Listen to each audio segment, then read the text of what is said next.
Hello बच्चों, चलिए प्रश्न को समझते हैं। प्रश्न दिया हुआ, निम्न में से कौन सा चरण बेंजीन के इलेक्ट्रॉनिक स्नेही प्रतिस्थापन की क्रियाविधि में सही नहीं है। विकल्प ए दिया हुआ, इलेक्ट्रोफाइल जैसे X plus, R plus, Cr plus, O, NO2 plus आदि का निर्माण। विकल्प बी दिया हुआ, इलेक्ट्रोफाइल के आक्रमण के फलस्वरूप उस पर आरएनएस का निर्माण जिसमें एक कार्बन sp3 संकरित होता है।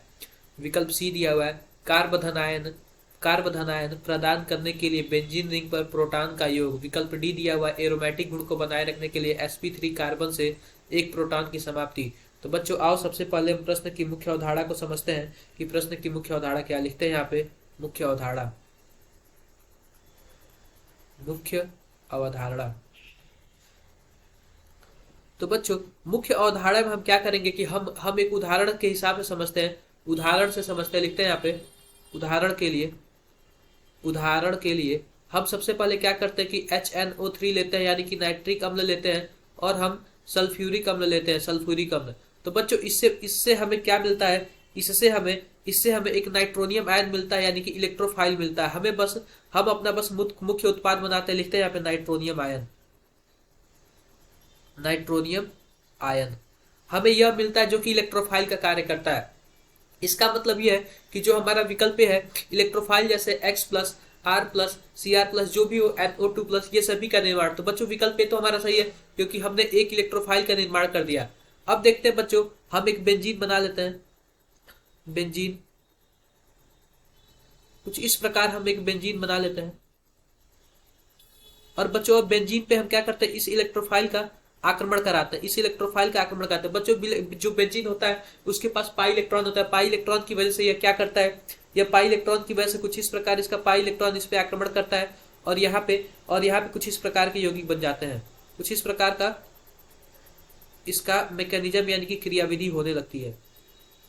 कुछ इस प्रकार इसका क्रियाविधि होने लगती है। यहाँ पे बच्चों देखो, यहाँ पे नाइट्रो ग्रुप जुड़ा, तो यहाँ पे NO2 हो जाएगा, NO2 हो जाएगा। और यहाँ पे बच्चों क्या है, यहाँ पे प्लस आ जाएगा, और यहाँ पे एक हाइड्रोजन है। अब होता क्या है कि इसकी एरोमेटिक को बनाए रखने के लिए यह जो हाइड्रोजन है इसका विस्थापन मतलब हट जाता है, यहाँ से निकल जाता है। तो यहाँ पे बच्चों क्या होगा, यह एक हाइड्रोजन हट जाएगा, हाइड्रोजन वहां का हट जाएगा, जिसकी वजह से क्या हो जाएगी, यह एरोमेटिक को प्रदान हो जाएगी। कुछ इस प्रकार एरोमेटिक अपना बना लेंगे। तो आओ बच्चों विकल्प के माध्यम से हम अपने सही उत्तर का चयन करते हैं। विकल्प के माध्यम से बच्चों ये जो कार्बन है, ये कौन सा कार्बन है, sp3 कार्बन है, sp3 कार्बन। तो विकल्प के माध्यम से हम अपने सही उत्तर का चयन करते हैं। तो विकल्प दिया इलेक्ट्रोफाइल जैसे X प्लस, R प्लस, इसका आदि का निर्माण। तो बच्चों हमने देखा कि यह इलेक्ट्रोफाइल का निर्माण हो रहा है, इसमें हो रहा है। विकल्प दूसरा है, इलेक्ट्रोफाइल के आक्रमण के फलस्वरूप उस पर आरएनएस के निर्माण जिसमें एक कार्बन sp3 संकरित होता है। बिल्कुल बच्चों, यहाँ पे ये जो कार्बन है वह sp3 हो गया है। विकल्प सी दिया हुआ, कार्बधनायन प्रदान करने के लिए बेंजीन रिंग पर प्रोटॉन का योग। बच्चों कार्बधनायन बनाने के लिए बेंजीन रिंग पर हम प्रोटॉन का योग नहीं करते हैं, जबकि यहाँ पे प्रोटॉन आ जाता है, पाई इलेक्ट्रॉन के आक्रमण करने की वजह से यहाँ पे प्रोटॉन आ जाता है। विकल्प डी दिया हुआ है, एरोमेटिक गुण को बनाए रखने के लिए sp3 कार्बन परमाणु से प्रोटॉन की समाप्ति। बच्चों यहाँ पे एरोमेटिक गुण बनाए रखने के लिए जो sp3 का कार्बन था उससे हमने क्या कर लिया, एक प्रोटॉन की समाप्ति कर दिया, जिसकी वजह से एरोमेटिक गुण अपना प्रदान कर दिया।